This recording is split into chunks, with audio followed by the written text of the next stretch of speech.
Michael Ruben Rinaldi. It's a move that we've kind of telegraphed for the majority of this season, and certainly since Rinaldi's starring performance, of course, at the Teruel round. But Davies, third in the world at the moment, without a ride for next season. Yeah, for Chaz Davies, the news certainly came as a surprise to him. It came as a surprise to a lot of people in the paddock. There had been an expectation that Ducati were going to keep all three riders, Scott Redding, Chaz Davies, and this man, Michael Ruben Rinaldi. And instead it was Davies that was left on the outside looking in, with Rinaldi moving up as the factory team. And certainly doesn't appear that there's too much options for Chaz to be able to find his way onto another Ducati, at least with Ducati support. So that's going to be a lot of uncertainty for Davies. No, certainly the factory teams have now confirmed their lineups as far as next season is concerned. The only remaining rides are with the satellite or supported teams, and well, not many race victories have been achieved by satellite or supported teams in recent seasons, so that would be a bold move for Chaz Davies at this stage of his career. Well, the one thing for Chaz is, at least we've seen in recent years, the regulations have really helped to close the gap between an independent team and a factory team.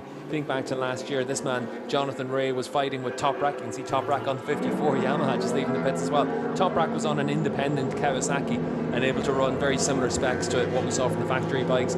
This year with Toprak on the Yamaha, he's up against a horde of Yamahas that can have pretty much the same spec as well. GRT are using an older bike compared to the factory bikes this year, but they do have the option of buying all of the same parts. So if you're on an independent team, as long as you've got the right funding and the right foundations in place, you're able to run a very competitive package in WorldSBK. But it is a bigger challenge to be able to get to the front. You need all the right people.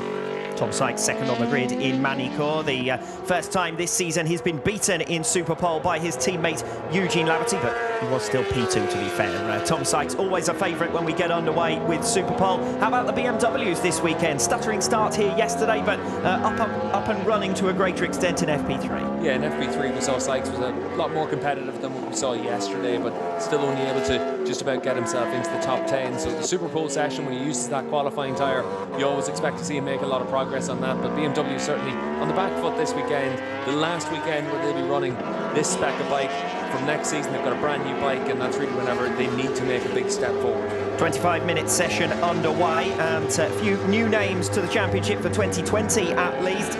Jonas Folger coming in for his second wildcard appearance of 2020. Mechanical issues stopped him from setting a time last time around in Superpole in Catalunya, but left him chasing his tail all weekend. He'll be targeting a top 10 qualifying here to give him a good springboard to show everyone what he's all about. He's made no secret of the fact that he's keen to be on the World Championship grid for 2021.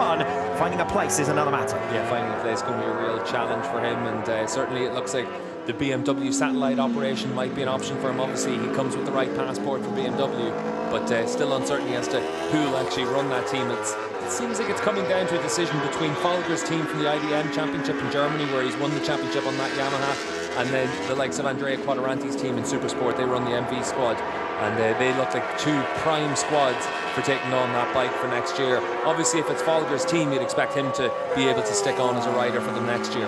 As I touched on, a few new names for... Scott Redding down at what looks like it could be turn 5 there for Redding, and that's a fast place to come off.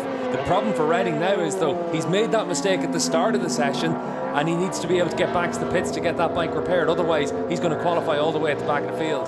Scott Redding frustrated with himself quite clearly after, on the very first lap of this Superpole session, going down. And Scott Redding now needs to collect his thoughts, and the Aruba IT Ducati team will need to be a flurry of activity. Big outside for Redding on the exit of turn 6 as well, and he gets a clattering from the bike as well as he comes through the gravel trap. Luckily he's able to avoid it as it slows down, but for Redding that's a big impact and a big crash. You can see there the rear end's just going to start stepping out, slides around and spits Redding out over the top, and that's a big crash for Redding. We saw some crashes down there yesterday as well. The likes of Bautista had a crash on the run down into 7, so certainly for Scott Redding that's going to be the end of his session. He's going to be at the back of the field, and that's going to put even more of an advantage in Jonathan Rea's favour. Jonathan Rea then coming through to complete his first lap and looks set to go provisionally top. He does indeed. As far as where the times are at the moment, significantly slower than what we saw this morning in FP3. A 1:36.7 was the fastest time as Scott Redding limps away, and pretty gingerly as well, from that incident in the very early stages of Superpole. Yeah, such a big impact there for Redding with the high side, and you can see that his leathers have done for the most part, their job. But once you're sliding along that asphalt, it's always going to just create a lot of heat and just take off some of the wear from those ladders. But for Redding, all he's going to be thinking about right now is just the fact that he's made that mistake. And that's barrier that's gone down as well. That's at the last corner. And Jonathan Rea down as well. My, oh my, what on earth is happening with 3 riders already down in the opening minutes of Superpole here in Estoril?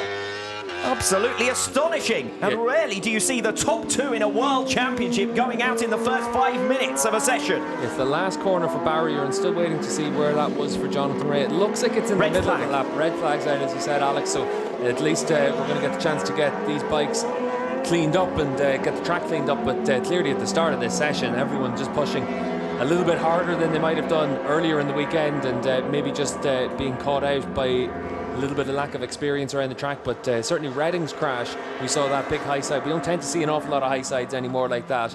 And then barriers crash through the last corner. You wouldn't be surprised if that's also with the rear having slid out and pushed him off the track. But for Jonathan Rea, we'll wait and see what happened to him. But action-packed start to the weekend. This looks like it's down into turn 4 for Rea. And yeah, the front just folds on Jonathan Rea. And you can see there the bike just runs straight into the barriers. But a lucky escape there for some of the marshals and the photographers down there as well. It's actually, it looks like it's Flory Marino down there who's working as a spotter for Rea's teammate.